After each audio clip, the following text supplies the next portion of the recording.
my bigger concern is that they get to our children. They're trying to rewrite history. They're trying to indoctrinate our children into the idea that the West and everything it stands for is evil, racist, and colonialist, and all that stuff. And they dismiss the West with a couple of words, which is just ridiculous.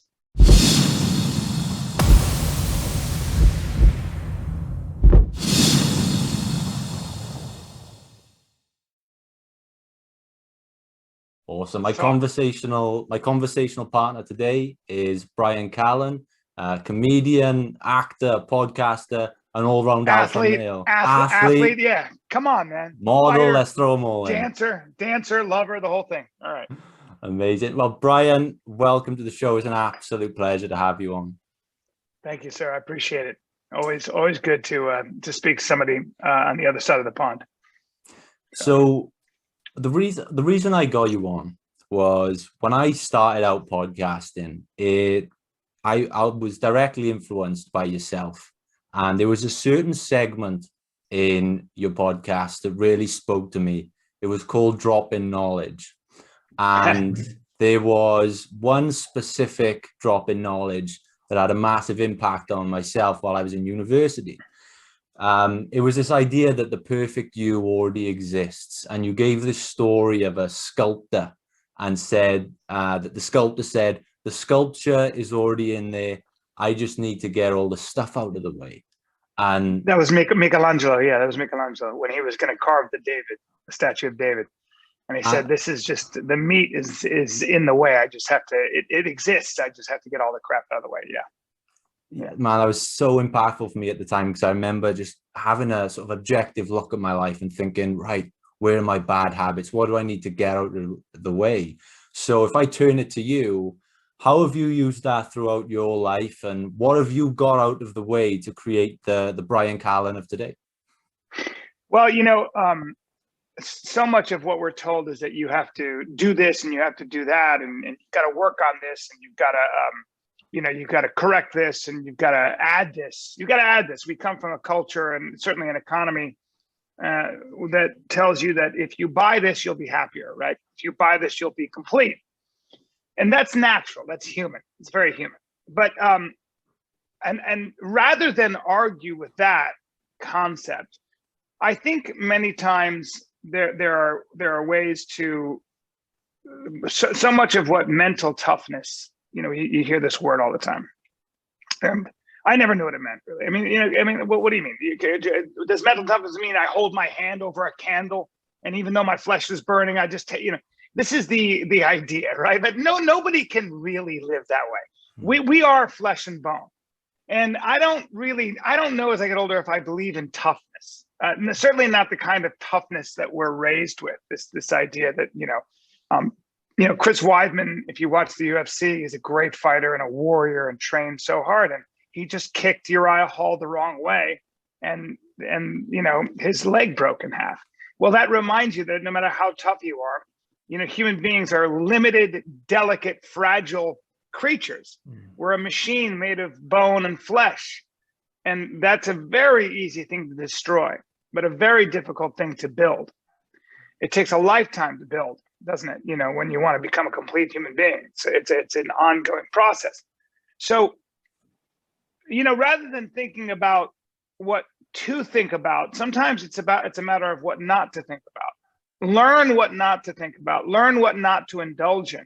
Learn what you should not be focusing your eye on, and deepen your connection to the things that were already there. One of the things about anytime you go through any kind of a crisis or loss, or because if you're a young person, the contract that you have made with life is a fair one. In your mind as a young person, you're saying, I'm going to do this, and that, and I'm going to get this, that, and the other. Please understand that what your contract can and probably will be broken. Life will break it.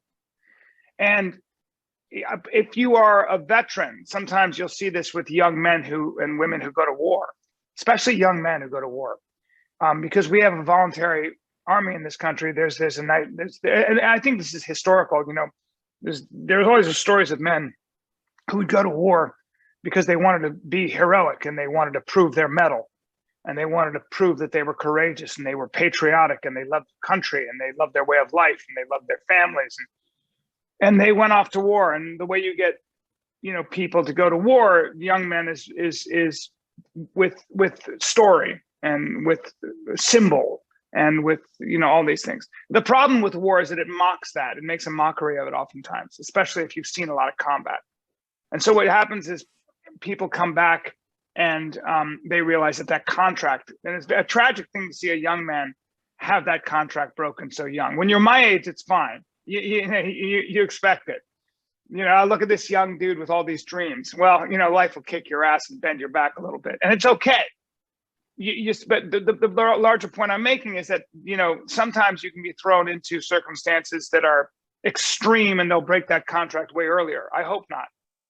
But there's something beautiful about that at the same time, you know, which is that you may not have gotten what you want, you know, which is the contract you made with life, but you might get what you need if you know how to navigate that loss, if you know how to navigate that chaos.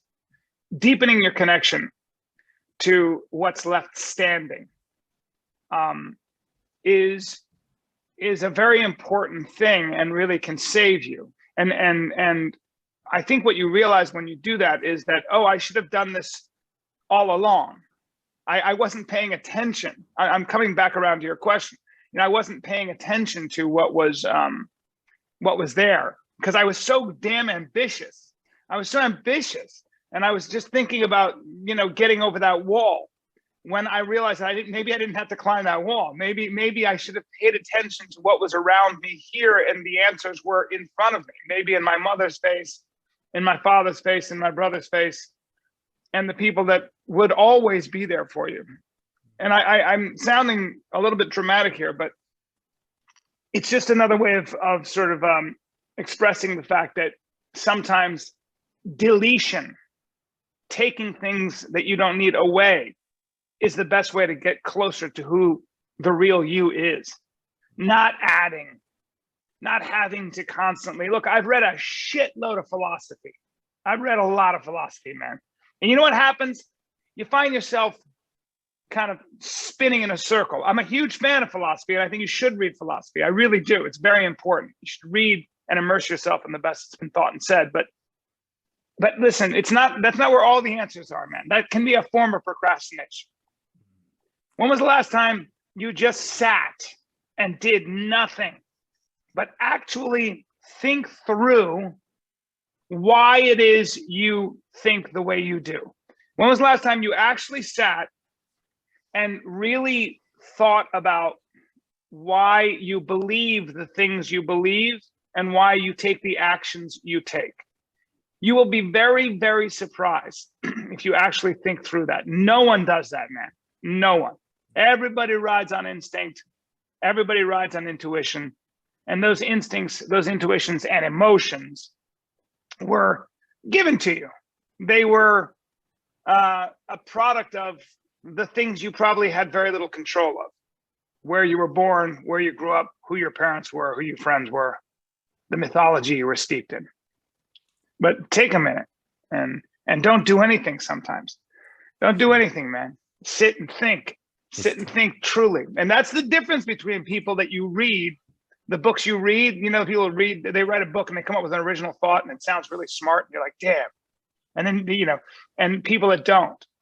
You can be you can be an academic and steep yourself in all the great thinkers. But it doesn't mean you know yourself, and it doesn't mean you actually have original thoughts.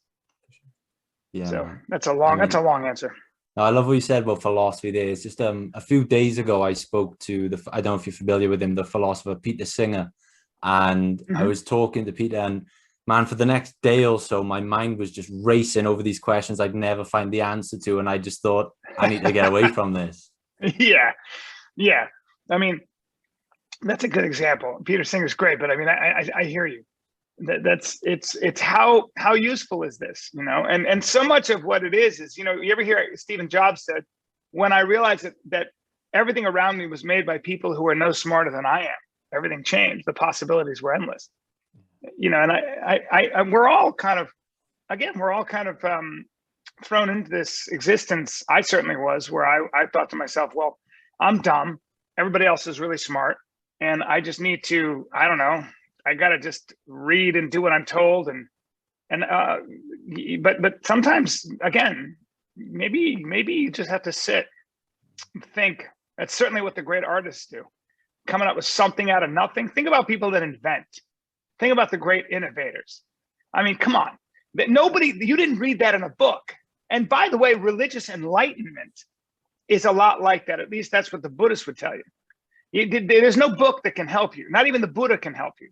Not Christ, not Muhammad, not, you know, not, it's a lot of times it's, I guess, you know, you sitting alone and facing yourself. That might be where the answers are. I haven't done it, but it's interesting. We talked a lot there about taking things away. So if we flip the script, and I mentioned another drop in knowledge of yours, where you spoke about the power of writing things down. And I remember at the time you said that it allows you to create that linear progression to where you want to be. And you gave the case study that went along with that about students that were wrote things down, and they came back years later, and those percentage of students, their net worth was higher than the rest. That is a major habit of mine now. But I wonder for you, what habits can you attribute to your own personal development? Yeah, that was something I had read that it was a Tony Robbins thing. I was trying to write a TV show about a guru, a self-help guru whose life was a total mess. So I started listening to Tony Robbins, and I wanted to make fun of him. And the problem was, I started listening to Tony Robbins, and I went, wait a minute, this guy's got a lot to say. You know, I was a young man, and I was like, this dude's amazing. And that was a study that he cited, which was that the people, they did these studies in universities, and the people that wrote down where they wanted to be and were specific about their goals got there.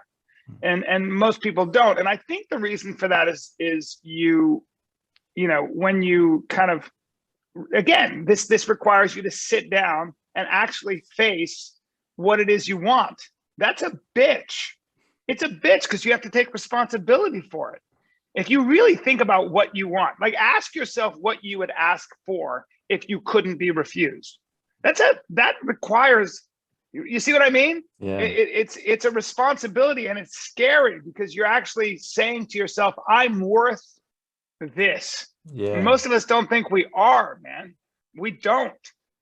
I mean, it's very, very difficult. Heavy lies the crown. If you really want to be the best, you got to tell yourself that. Why do you think Conor McGregor, you know, or even Muhammad Ali said, I'm talking to myself when I say I'm the greatest. I'm terrified every time I step in that ring. I know a lot of great fighters, and believe me, a lot of them they're not brave when they're walking in that cage. That's why I admire them so much.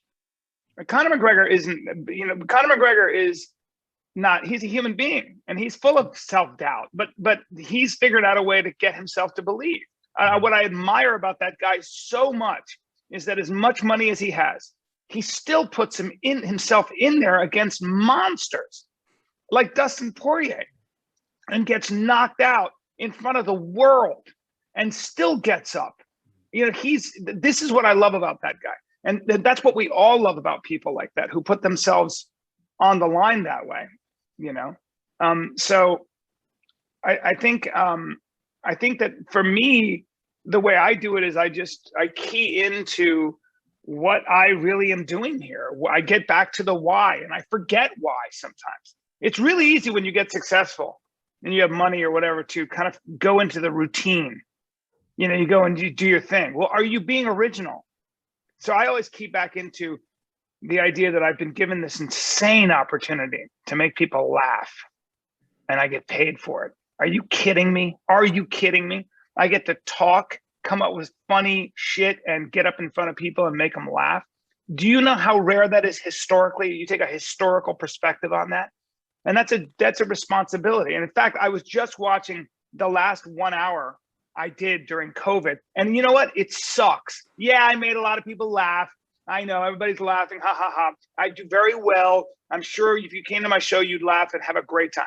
To me, I think it's bullshit. To me, I was like writing the easy jokes, and I'm disgusted with myself. I went to bed depressed last night. I was like, fuck off, Bryan. Like, I was like, oh, fuck. I couldn't even watch myself. I watched myself with one eye closed. Like, Jesus, like an hour of bullshit. Now, of course, I'm back to the drawing board and deepening sort of like what it is. I'm going through the same thing. It never ends. It never ends, man.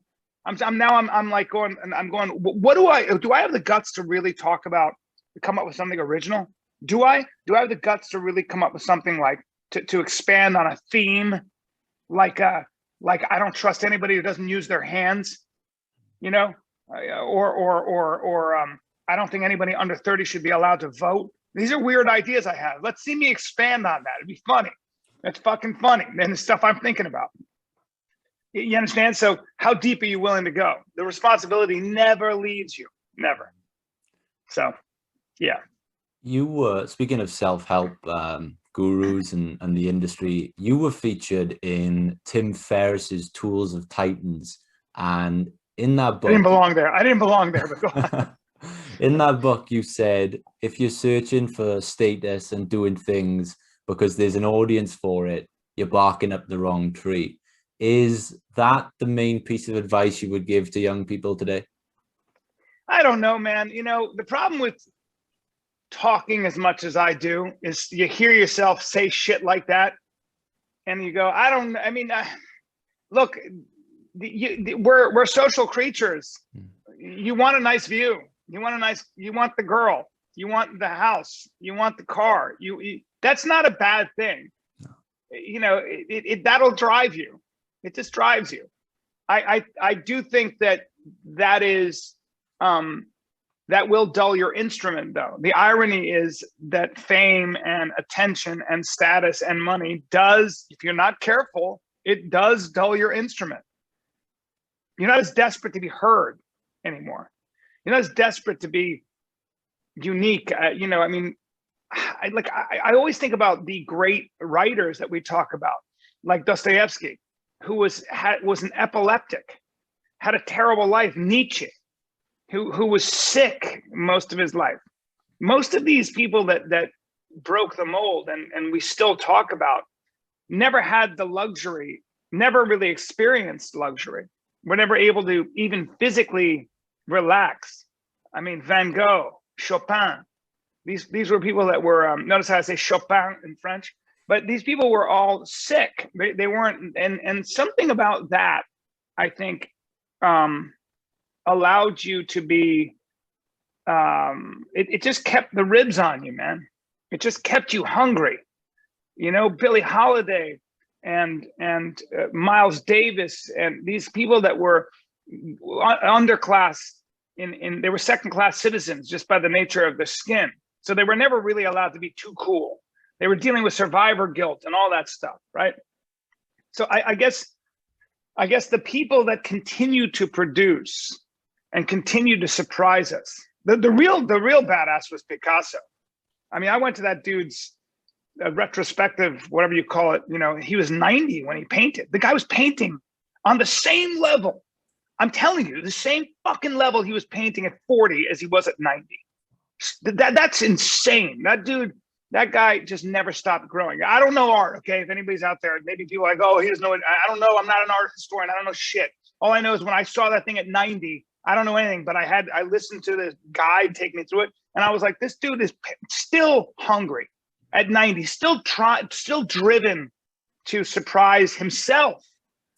And that's a very hard thing. It's very hard not to allow sort of, I don't know, the comforts of life when you've achieved them. It's very difficult to not to allow that to dull your instrument, get you a little soft around the middle. And so that, and in Tennessee Williams, the great American playwright's words, the wolf at the door is luxury, not struggle. Take the struggle away and you're a daisy. You're done. You're done. You need struggle. You need struggle. You do. What are you willing to struggle for? Just know that you're always going to be struggling. And I think that's a beautiful thing. Get used to that. And I don't like talking this way, by the way. I'm being a little bit dramatic again. I don't like this I don't like saying that it's all direct, and I don't like the idea of hard work. I hate when people go, you gotta work hard, be disciplined. No, you don't. I don't believe in that shit. I don't. I believe in inspiration. I don't believe in hard work doesn't last. It's like being on a diet. My New Year's resolution, bro, I'm working out every day. I'm not gonna fuck off. It's not gonna last. You got to be inspired. I don't believe in discipline. I believe in inspiration. And figure out a way to keep yourself inspired. That's hard. That's way harder than discipline. Inspiration. Yeah. I mean, look, let me give you an example. If you're a leader of a group of people, you know, there were leaders like Stalin and Pol Pot, Mao Zedong, Hitler, you know, we can go on, and other leaders who were very good at imposing their will on the masses, at the barrel of a gun, at the threat of the gulag, you know, the end of a whip. And so those people forced you to bow your head. You know, you were, you know, and you were terrified, and you'll do things, right? There's another kind of leader that inspires you, that lifts your head up, where you look up to them and you want to be them. You'd run through a wall because they've inspired you to be your best self. And it goes back to the great, I think it was Darren Asimoglu in the book Why Nations Fail, but it's a beautiful quote. And he said, you can hold a gun to a man's head and force him to move a box or lift a rock, but you cannot hold a gun to a man's head and force him to have a great idea. And that's so important when you're trying to structure a society. You better know that, man. If you want innovation and you want the beautiful things in life, like the great writings of Shakespeare and the Parthenon and all the things that history has given us, and the Taj Mahal, that came from inspiration. It did not come from, you know, it didn't come at the end of a whip. So yeah, the labor may have, but not the inspiration. Jesus. Why isn't there music when I'm talking, man? I need music and wind blowing my hair back. I'll edit some. I'll see what we can do in post. I wish I had an English accent as well when I was talking this way. I wish I sounded like the queen or the king. Anyway. Look, man, switching gears right now. In our first email exchange, we talked about bad ideas, and it got me thinking back to a friend of our show, Douglas Murray's been on. We spoke to him about bad ideas, and you know, and I know you featured Douglas's book on your Bookless Book Club, The Madness of Crowds, and so when he came on, he gave this passionate speech about how there's so many bad ideas out there, and that, you know, it's time to, you know, be brave at the moment and really stand our ground. What bad ideas do you try to stand your ground against, if maybe one or two come to mind straight away? Well, you know, I have children, and I'm watching them, and I'm watching the children of my friends become indoctrinated in these sort of, I guess, Marxist ideas, critical race theory, you know, which really separates people by the color of their skin, and by their victimhood, and by, you know, it separates people into oppressor and oppressed, powerful, powerless, that kind of bullshit. That by the way is impossible to apply at the level of detail. You can't. You're not gonna, you know, these people. See, Murray does a good job of. I mean, I've talked to a lot of academics, a lot, probably 400 of them on my old podcast, Mixed Mental Arts. But you know, these people are, again, they've read a lot of books. They're not particularly intelligent. They're definitely not courageous, and they live behind very expensive walls called the walls of a university. You can't even get in unless you have a lot of money and you're super, you're a good boy or girl, you know, who's done everything they're told, you know. And this is, I have contempt. I'm not saying academics aren't important, but they're just, who was it? Václav Šmel, somebody said, these academics live at the bottom of a well and all they can see is their sliver of the sky. It's so true. It's so true. And he does a good job of describing the fact that these people with their ideas, they are deconstructionists. You and I have to live in a world where we're constructing a world. We're constructing a life for ourselves. You're creating this podcast, trying to talk to to people that inspired you, and you're trying to get good ideas out there, and you try to build a life for yourself, right? Most of us are that way because we have to. You know, if I don't put butts in the seats, I don't make my money. I gotta figure out a way to stay relevant. And, you know, it's hard in life, making a relationship work, doing all that shit. Academics are on the outside. We're all in the cage, and they're all on the outside of the cage. And they're essentially writing about what is wrong. They are deconstructionists. They don't construct shit. They just stand on the outside and go, this is wrong, let's tear this down. Okay, dude, and what are you gonna build with it? Do you know what it took to build this stuff? And are you guys, you brilliant philosopher kings, are you guys gonna now rebuild society and these institutions that have stood, that you all benefited from, including the fucking university, which was a place where the free flow, the exchange of ideas was alive, and that was what was supposed to be, not your orthodox thinking, your ideological orthodox thinking that produces a bunch of papers nobody else cites. So that I think Murray's contribution was good that way, and so does Peterson's. These guys have done a very good job of showing the rest of us who are not in academia how dangerous they are. But I personally, I'm old enough, because I'm older or as old as a lot of these people, they're not smart. Don't be afraid of these people. Don't be afraid of these radical left-wing ideologues. I don't care how many books they've read. They're not smart, and they certainly don't have experience in the real world. They just don't. The majority of them don't. I've looked into it. They're just they're irresponsible. It goes back to why I say, you know, I'm not sure if I trust anybody who doesn't use their hands to make a living. The only way you learn how to fight is by getting hit and hitting back and learning how to do that. You could stand at the edge of the cage, outside of a cage, and watch fights for 100 fucking years. You could never take what you know in your head and put it into your body until you're in the cage, swinging, understanding distance, moving, and life is that way. Life is that way. Anybody who makes their living with their face, don't trust them, including actors like myself. But at least I box and play tennis and do a lot of other sports. You guys hear that? Athlete. Yeah, we said athlete all around. You mentioned universities today, and another guy that I've spoken to a few times on this show that, you know, springs to mind is Brett Weinstein. Obviously, at Evergreen University, he ended up losing his job because he, you know, refused to leave campus when there was a sort of racial equality protest, if you will, in which every white member of staff had to leave the university, and he didn't, you know, back down. And I was talking to him about cancel culture and where he thinks it stems from. He said he thinks it's a game theoretic problem, and that sort of cancellation is the threat that causes people who don't believe something to act as if they do and convince themselves as if they do. And it's almost this army of the dead thing, that if you're killed by the army of the dead, you join it. If you're confronted with the cancel culture movement, you either do what they ask and in turn increase the momentum of the movement, or you're stigmatized publicly for it. So where do you weigh in on the reason behind cancel culture? Well, it's a very effective tool. It's very effective.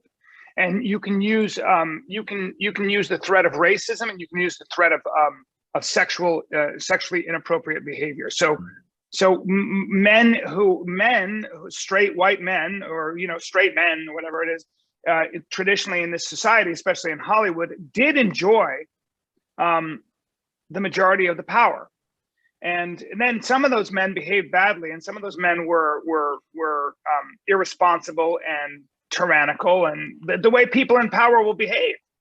And so sometimes these kinds of cancellations, I think, are an effective tool for people that don't know how to fight back. One of the cool things about Twitter and social media is that women, for the first time, were able to kind of go, wait, that guy's a scumbag? I had the same experience. Me too. And then you got literally 20 women with the same story. Well, now you got a problem. Now you realize that guy's an asshole. and they're using the same thing with people who are abusive at work, right? Like this guy creates this crazy work environment. It sucks, and you couldn't do anything about it. You had to just eat a dick and just keep going. And so I do think in that sense, if you have bad actors, people are way more careful now because they realize they can't get away with being an asshole, right? Like with any revolution, though, it will devour its young. Every revolution eats its young, right? It becomes a snake eating its own tail, because now you're getting social capital. Some people get social capital for ringing the bells. And those are the bad actors. So there are bad actors that, and then all of a sudden allegations of any kind become weaponized. And what you want to avoid is allegations that are weaponized, where just an allegation destroys someone's life and erases everything they've ever built. You can't have that. You need due process. You have to have due process. It's why the West has, painstakingly won that sort of argument. But I'm afraid in some ways, anytime you have a revolution, you lose that. I mean, people don't touch you. And we have examples of this in history, and we've been living in that since 2017. There is good, there is also bad. And that's where I come down. I think that cancel culture overall, most people are profoundly uncomfortable with it because they know without due process, you're fucking next. Anybody could be next. And if it ain't you, it might be your kid. It might be your father. It might be your brother. It might be your sister. And that's where I come down on it. I don't think it's a good thing. I do think that it has been used and applied and taken out some bad people that wouldn't have been taken out otherwise. But at what cost? We better be very careful about the society we're building. And there are and we also have journalists that are incentivized. They're just trying to get a story, and it's so competitive now. And publications can't make money. So any kind of little scoop you can come up with and get yourself clicks, the pressure is enormous. So it kind of encourages irresponsible behavior. So the answer is I don't think cancel culture overall is helpful. I think it creates an atmosphere of fear, and it causes people to not speak their mind. It kills free speech. And because what cancel culture really is, please understand this, is it destroys your ability to earn a living. And you may be okay with that, but are you okay with telling your kids they have to move cities, states? They have to get out of there because you have to sell the house that they love. And now you gotta give your dog away as they're crying because you can't find a place that takes the dog. This is what happens. That's what cancel culture really is. So if you're going to do that to people, if you're going to take them off YouTube, if you're going to take them off of their platforms where they make a living, etc., you better be very responsible about that. And I worry that the ability to cancel is in the wrong hands. It cannot be in the mob's hands. Right now, the mob with tweets can destroy somebody's career before it even gets started. Do you want to live in that world? I don't. And as far as anybody who goes along with cancel culture and is quiet, you're a coward. You're a bitch. You got to fight back. All that matters is, what are you willing to stand for? What happens when chaos hits? Who are you? Stand up and speak your mind and stand up for yourself. Otherwise, it just keeps going. And fight back. You can fight back. The dragon isn't that strong. Fight back. It may take a long time. Maybe you will die. But at least go down swinging. I guess that's what I believe in. But again, evil happens when good people do nothing. Most people don't. Whenever I talk about cancel culture, there's two people this year that spring to mind who people have tried many times to cancel. One being J.K. Rowling. We saw the attack of a book that was a complete work of fiction that no one had ever read before they decided to try and get it cancelled. And more shockingly to me, because it came from within the publishing company, we saw an attempt to try and get Jordan Peterson's book deal taken away. Now, this, there seems to be this sort of book burning mentality, which is really scary to me. What does that tell us about, the future of free speech? Are you worried? Well, it tells us that, first of all, those people who are doing that are terrified of ideas because they don't have ideas of their own. They're so stupid and such small, little, weak people that instead of beating an idea they disagree with their own idea, like it goes back to that thing, the way you beat a bad idea is with a better idea. They have no ideas of their own. They only have ideology that they protect like it's a Fabergé egg. They're so terrified that the only thing they can do is just try to get them away. I'm going to tell the teacher, that guy's bothering me. He's hurting me and he's being unfair. That's literally how they were raised. Not to defend themselves, but they go to an authority figure and he's being mean and hurting me with his words. And that's real. That's how they really talk. And that's how they really are. And so I have no respect. And I think that they're dangerous. And I think that they're weak. And that they've never lived in the real world. And they more shockingly, please understand, they've never read the person they're trying to cancel. They haven't. I mean, the classic example is that the trans activist who'd never even read the book that he or she was railing against. I can't, Butterworth, whatever the fuck that guy's name was. These people are just, they're fanatics. Yeah. They've been traumatized somewhere along in their lives, or they've been indoctrinated into something that they believe is the truth. And anything that bucks against that is evil and must be destroyed. They are tyrannical. And they are very limited in their thinking. You want to talk about people that have done no thinking for themselves? They just do what they were told. They just have absorbed the ideology and lies given to them. They're just the weakest people on the planet. So, yes, I worry about that because history, we've seen what that leads to, especially when big tech goes along with it. And so I don't know, but again, you got to fight back. Fight back, organize, get together, fight back, come up with better ideas, stick to the ideas that made the West great, the freedom of speech, freedom of thought, individual liberty, individual expression, all that stuff. Yeah. A bad idea that, at the forefront of bad ideas for me is, Gad Saad always says that the granddaddy of all parasitic ideas is postmodernism. He even called it intellectual terrorism when he came on the show. This idea that there's no objective truth and that human nature is all socially determined.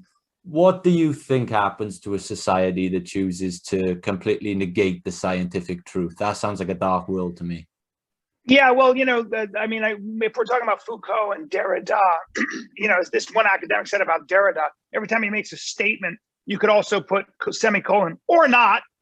These people didn't stand for anything, especially someone like Derrida. If you look at their lives, their personal lives, they were pathetic human beings. And they talk about intellectual masturbation. Okay, so there's no objective truth? Really, Derrida? Really, Foucault? All you guys? All you postmodernists? Is that right? What about child abuse? How do you feel about that? Right? Is that an objective truth? Well, maybe yes, maybe no. How about slavery? Well, maybe. Well, how do you feel about that? Well, there's no true or right or wrong. Okay. How about the concentration camps? What about Buchenwald or Auschwitz? What about genocide? Or what about the idea that those people are a problem? Let's get rid of them and the world will be better. What about the idea of striving for utopia and the perfection of human beings, of mankind? I can show you we have about 100 million graves to point to that wonderful idea, that fantasy of creating the Garden of Eden right here on Earth, right? So I don't buy into the fact that there's no such thing as objective truth. I think what the postmodernists, a charitable way to interpret postmodernism, people like Derrida and Foucault, is the idea that maybe they were trying to say, why do we have to, like Derrida, for example, why do we have to use a binary sort of point of view of life, right? Male, female, hot and cold, yin and yang, all that stuff.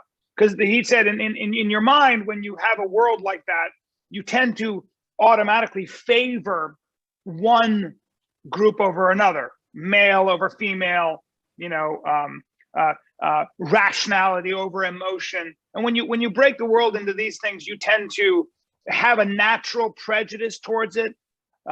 So I think what they would tell you is they were trying to create an incredibly equitable world by completely erasing that notion of how to think and maybe deconstructing the idea behind male, female, rational, spiritual, because maybe there's no thesis to offer. And if you have no thesis to offer, then maybe there will be, that's the best way to get rid of our prejudice.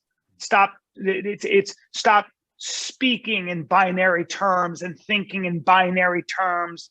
And this is where the transgender and the gender movement has kind of taken that over and said, gender is a construct and whatever you say you are.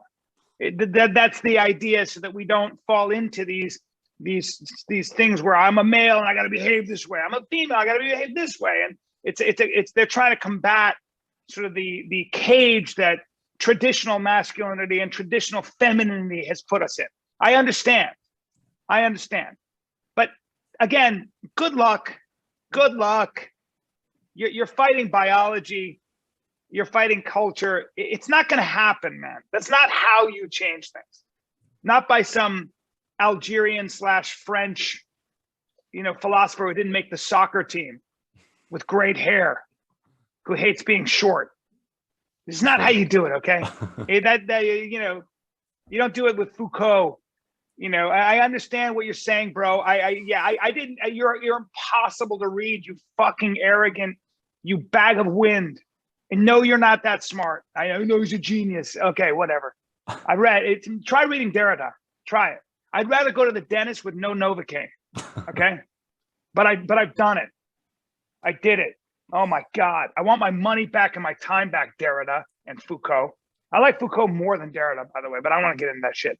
The point is that I don't know what you even asked me. I go off on these tangents because it gets me so annoyed. But I think that would be the idea. That would be the idea. That's a charitable way of looking at postmodernism, breaking down all sort of verbal traps and mental traps. Maybe that makes sense. There was an incident recently. There was a protest in England, the Bristol riots or the Bristol protests, in which the police were attacked. It's all underneath this defund the police idea. And it took place in Bristol, and the basic facts were that these Antifa, or whatever you'd like to label them, protesters, were attacking police vehicles, there's footage of it. But then I was on Twitter and I saw these really artistic pictures with this poetic language, and it sort of switched the narrative, and suddenly the police were the bad guys. And it just got me thinking back to, it's that thing that Jonathan Haidt always talks about, that emotions, they control thinking now. Have words become more powerful than fact these days? Yes, at least short term. Whoever controls the narrative, whoever tells the best story is the winner. I will say though that one of the cool things about all this is that there are people like you, young people, who are reading great thinkers, and there's a great deal of pushback. I mean, you and I are having conversations about really thoughtful people like Jonathan Haidt, and we're mentioning people like Foucault and Derrida. These people, this was all academic fringe shit. And now you've got a lot of people all over the world, man, kind of like mounting a defense against this.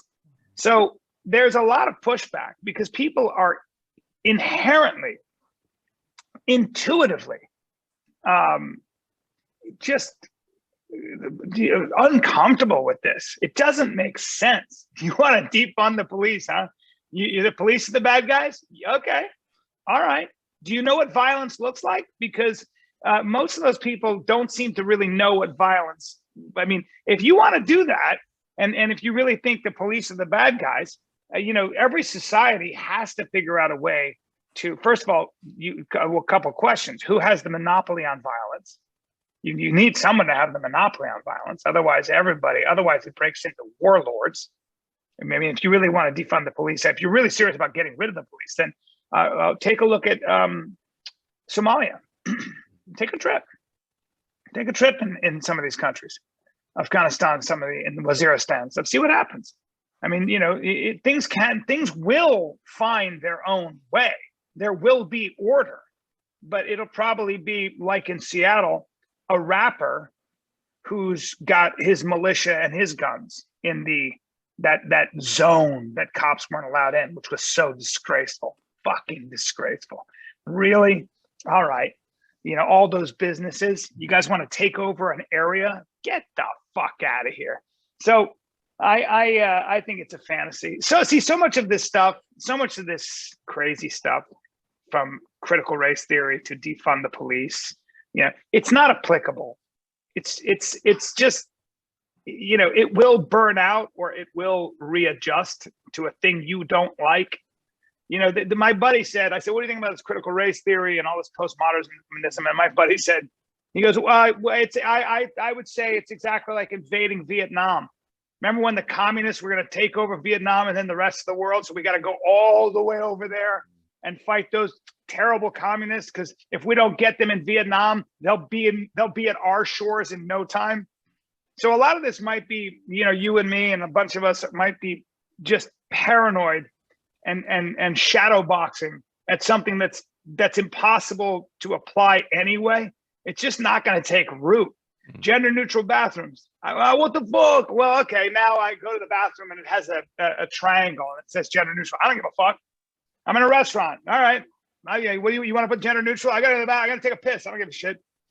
A lot of this stuff, critical race theory, you have to apologize for your whiteness and you have to be a white abolitionist. All right. My mom's white, so fuck off. I like my mom. I ain't doing that shit. All right. What do you want me to do? Where do I sign? It was like, so we used to have to take sexual harassment workshops. When you're in Hollywood and you're doing a TV show, there's a sexual harassment workshop. And guess what? Nobody really took it. They'd have a piece of paper you would have to sign, but somehow the workshop never showed up. Somehow you're like, well, I gotta do unconscious bias training. Really? Okay, so at work, you who took some classes in university are going to teach all of us how to be that we are unconsciously biased. Really? It's like my joke. I need my fucking unconscious bias. If you have a face tattoo, I don't care how good a person you are, you're never babysitting my kids. Okay? You understand? It's like, that's how it is. So I need if you got shifty eyes and clammy hands, I'm not getting in the car with you. I'm not getting in your Uber, especially if it's a van with no windows. We chunk information. You're not going to get rid of my unconscious bias. It's a cute idea, but again, it's going to be what these people do is come up with things that are a nuisance that the rest of us that are living in the real world can't apply at the level of detail. My bigger concern is that they get to our children. They're trying to rewrite history. They're trying to indoctrinate our children into the idea that the West and everything it stands for is evil, racist, and colonialist and all that stuff. And they dismiss the West with a couple of words, which is just ridiculous. And they're using words and they're mounting their arguments with words that were invented by the West, that were fought for by the West, that were argued for by the West. Feminism, individualism, humanism. So, they're very inconsistent. They just are. They're very inconsistent. And if you want to be a Marxist, okay, dude. I mean, if you could just point to one example in history, I'll wait, where it even worked a little bit. Again, look, for anybody who believes in socialism and collectivism and Marxism, look, all good. And this is for any academic and everything else. I'm sure they've turned this off by now, but like, there are only so many seats at the front of the plane. Okay. Everybody loves a first class seat. Everybody would rather be in first class in that big plush seat over seat 38E in the middle near to the bathroom at the back of the, I don't care. Woke hates that as much as MAGA does. So liberal hates that just as much as conservative does. At the end of the day, you're not everybody gets a seat at the front of the fucking plane. Not everybody has an oceanside view. There isn't that much to go around.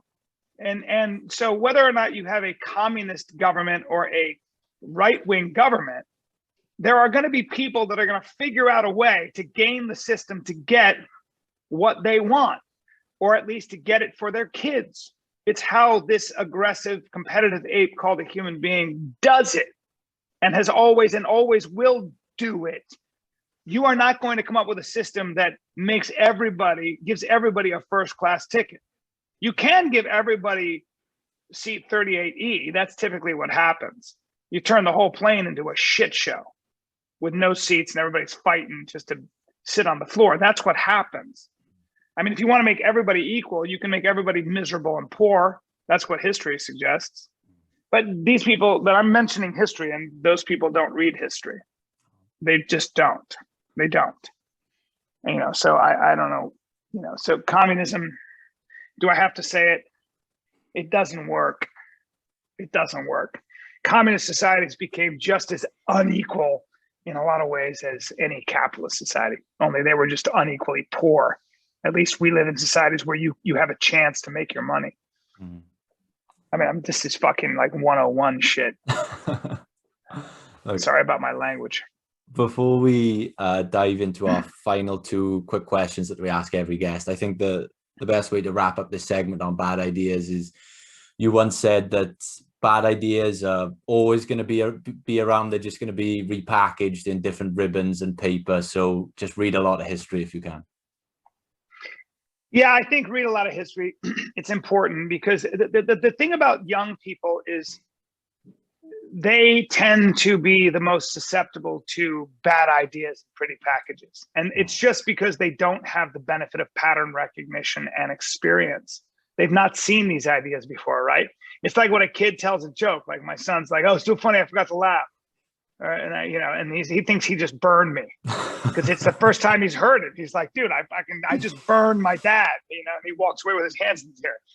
I feel a little bit like that when you're a young person in college and you hear about the idea that I can make everybody equal and we just have to rearrange the way all of us think and have always thought. And here's the problem with the West. It's very seductive. And so what your instinct is, well, let's just tear down everything that came before me because there's this new idea, right? Like nobody in their 50s joins a cult. It's always young people because young people will actually believe that cult leader has all the answers and is the only person on the planet who's right and everybody else is wrong. That's when you join a cult. You join a cult when you really believe that the leader of that cult has found the enlightenment, the answer, and that his philosophy proves that everybody else has been doing it wrong. That's exactly what goes on with young fanatics. And education doesn't get you out of your youngness. It doesn't. Education doesn't. In fact, it probably makes you more dangerous because you spent too much time not using your hands and learning something at the level of detail, at the level of the tactile, where you understand the thing. You've been living in a world of theory, very dangerous. So that's kind of the sort of the danger of youth, I suppose. Revolutions are always, and when I say revolutions, think about it, they're mostly destructive. They're mostly destructive. Look at sort of Mao Zedong's China, the youth of that country that destroyed old China, that destroyed even gardens because they were bourgeoisie, that shot dogs because owning a dog was bourgeois. I mean, it was terrible. And they had the fanatic, that sort of vicious fanaticism that starved 40 million people for the better of the future, for the betterment of, for utopia, because my leader, Mao Zedong, has all the answers. My leader, Hitler, has all the answers. My leader, Joseph Stalin, has all the answers. It's very seductive for young people. It's only until you're older that you go, hey, wait a minute, man. I've seen how this works out. Everybody's putting all their eggs in Napoleon's basket over here. I mean, you know, and Napoleon's been talking about, I am the revolution and I am one with the people. I know how this turns out. Sounds like a charismatic leader who just hijacked the army, and he's gonna roll through Europe in the name of, you know, French glory, Corsican glory, and we're fucked. And it's not until you're older that you've seen this before. You've seen this game before. That's why Churchill could tell. He knew what was up. He knew what was going to go on with the Nazis. He knew what Hitler was up to. He was older. He was older, man. He said, this is a bad idea. This is a bad idea. And so I think to anybody who's young, please take a look at how you benefit from the things that came before you.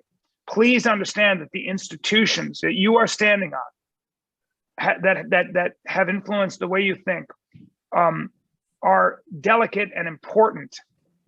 And you don't make change by tearing down everything that came before you, because you have no idea. You have no idea how to replace it. The answers are not in Derrida and all your intellectuals who've never actually lived in the real world. They're not in your philosophers. They're not, man. You know, societies are built at the rate of at human scale. At human scale, they come about over millennia, over generations, for a reason. Yes, they're not perfect. Yes, they can be tweaked. Yes, they can be held to account sometimes when they've been unequal. I understand. Yes, you're right. And it's not to say that the youth don't have something to offer when they say, this is unfair. I don't like this. I don't like the way Black people have been treated. I don't like the way this. Yes, okay, I understand. And there's a way to change that. But it's not by wholesale destruction. It's not by burning down the whole house. Because you don't know, you have, I promise you, no fucking idea how to build that house back up. So that's what I would say. I hope that was the answer to your question. Absolutely perfect way to wrap up the bad ideas segment. And if we transition now to those final two questions that we ask every guest. The first one, look, we've talked about a lot of books today. I know you're a man that reads an extensive amount, so this may be a hard question for you, but could you give our audience maybe 2-3 books that have had a massive impact on your life? You know, I really love Jonathan Haidt's book, The Righteous Mind. I think that's a great book. I like The Secret of Our Success by Joseph Henrich, I think it's called. Okay. The Secret of Our Success, which is really about how human beings get smarter when they share, when they learn from each other. When you do cultural appropriation is very good, very important. We get smarter that way. If you want to stay really dumb, stay super isolated in your tribe. Keep purifying your echo chamber, and you'll do shit like bind women's feet and strangle widows and all the other shit that these isolated tribes did. You'll do things like eat your fucking neighbors or your relatives when they die and get Creutzfeldt's disease. I mean, this is what happens. We get smarter when we learn from each other, when we are exposed to each other, when we have to trade with each other, even when we fight with each other and finally intermarry. These are the kinds of things. Mix it up, melting pot. Forget your identity politics. Get it out of the equation. Again, it's like my joke. It's like, if you're serious about racism, have sex, have children with somebody lighter or browner than you are. And then we'll all be the same fucking color, like kind of a brickish red. And we'll still find reasons to hate each other. I promise. And if you doubt that, if you think that looking different is the problem, talk to the Israelis and Palestinians. Talk to the Igbo and the Yoruba of Nigeria. Talk to the Nua and the Dinka of Sudan. Please, I'll give you 1,000 examples of people who look exactly like each other, have very similar cultures, and hate each other, kill each other. sworn enemies. So shut up with your racism is the problem. No, tribalism and human beings don't need much to go after each other. So was that the answer? What were you asking me? I go off on the this 2 or fucking 3 tangent. books that have impacted your life. You gave us 2 there. So The Righteous Mind, and then Joseph Henrich's The Secret of Our Success. And it's a little outdated maybe, but I like Guns, Germs, and Steel. But I don't want to end necessarily on that. I'm a big believer in reading novels, and I don't do enough of it. I really don't. Here's a rather than a book, guys. There's a course. It's called the Great Courses, and there's a course on the Federalist Papers. And the Federalist Papers were sort of the James Madison, Alexander Hamilton, and John Jay wrote a series of essays in New York newspapers arguing for what's called a federation, sort of the federalism, the idea that the United States has a strong federal central government, but also arguing for states' rights. Sort of the idea that, we are a nation, but we also states have the ability to at least push back a little bit on the federal authority because they know better. And that's fundamental to our republic in the United States. And I think it's been emulated or tried to be emulated throughout the world. I mean, so I would say read the Constitution and read the Federalist Papers. And I probably wouldn't do that if I said that to myself. And I'm trying to come up with I'm trying to come up with a book that I really liked, but I don't know. There's so many. It's a very unique answer. I like it. I like it a lot. Yeah. I mean, I hope so. You know what, man? I'll tell you. Let me give everybody else. This guy named, I think it's Andrew Buchholz. He wrote The Shape of European History, I believe. It's not a book. It's a course at the Great Courses. And the reason I say it's very important, and I find it for you guys, and I think it's really important. And let me tell you why. Because in that course, if you listen to those lectures, they're a half hour each, dude. And so you can do this. They're just a half hour. It's not that big a deal. If you listen to this course, he makes an amazing argument for how ideas, okay, like Einstein's idea of the idea that time is relative, time and space are relative. Oh my God, like time bends and things like that. That was, I mean, it was revolutionary, and it changed even the way people like Dali painted. And then Darwin, when he came up with this idea of sexual selection, design without a designer.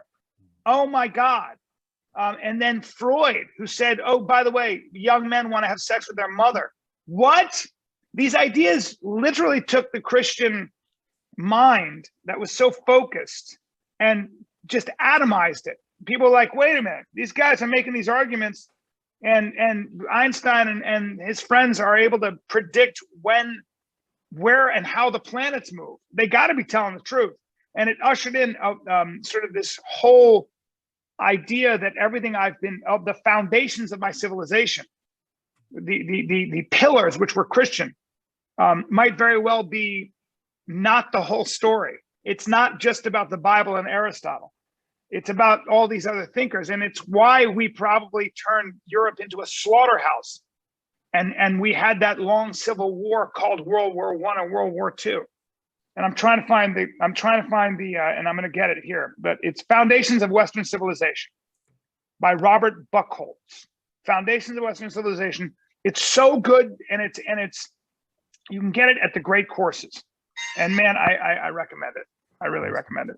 I appreciate that. So, great, unique answer. I've not heard anyone recommend a course before, so that's a first, and I really appreciate the thought you put into that, man. Yeah, man, I think it's important, and I think it's easier to listen to somebody really smart talking to your ear for a half hour. You'll get a lot. You'll learn a lot more than a book, because sometimes books are hard to read for us who are young. They're hard, right? And they're hard to understand unless you have, Yeah. So there it is, my friend. Thank you for having me on. I appreciate you, and I hope I wasn't too long-winded. No. But Absolutely amazing, man. If just before you go, just a really quick one. For you right now, this could be anything. It could be your work, it could be your family. For Bryan Callen, what makes a life worth living right now? My kids, and I like teaching them, and I like doing the best I can to get them to avoid the mistakes I made. Good luck. That ain't gonna happen. And I think just trying to continue to be original, no matter what. Trying to fight the way I know how, which is to get my ideas out there this way. And if you want to learn nothing and laugh, go to Big and Hungry podcast, Big and Hungry, or on Patreon, Conspiracy Social Club, where my brilliant friend and great comic Sam Tripoli drops conspiracies, none of which I believe in, and I argue with him. And that's what is that? That's patreon.com/Conspiracy Social Club or Big and Hungry podcast, which is free. And those are my two podcasts, I guess. And perfect. That's all I have to say about that. Yeah. I'll make sure that all of those are linked in the description below so everyone can check that out. Bryan, man, thanks, brother. Thanks so much. It's a real pleasure for me personally. You inspired me to start podcasting. You inspired me to read philosophy when I was in university. So it feels like I've come full circle here in the podcast game. Thank you so much. It's a privilege, brother. It's a privilege to me, and I just love that I had an impact. It's always so great to see a young dude like you taking the torch and making a difference. What do you do? Are you also a journalist? Do you know, I'm trying my best. So I make money through this part-time, not enough to live a full salary off yet. So you will. So I personal train and work in a gym on the side. So this is just my passion project / side business. Well, you're a thoughtful guy, man. You're a thoughtful, smart guy, and I have no doubt you'll be successful. And I think you're doing good work here. So anytime, brother. Stay in touch. Thank you so much, man. Have a fantastic rest of the day. I'll speak soon. All right, brother. See you later. Bye, my friend.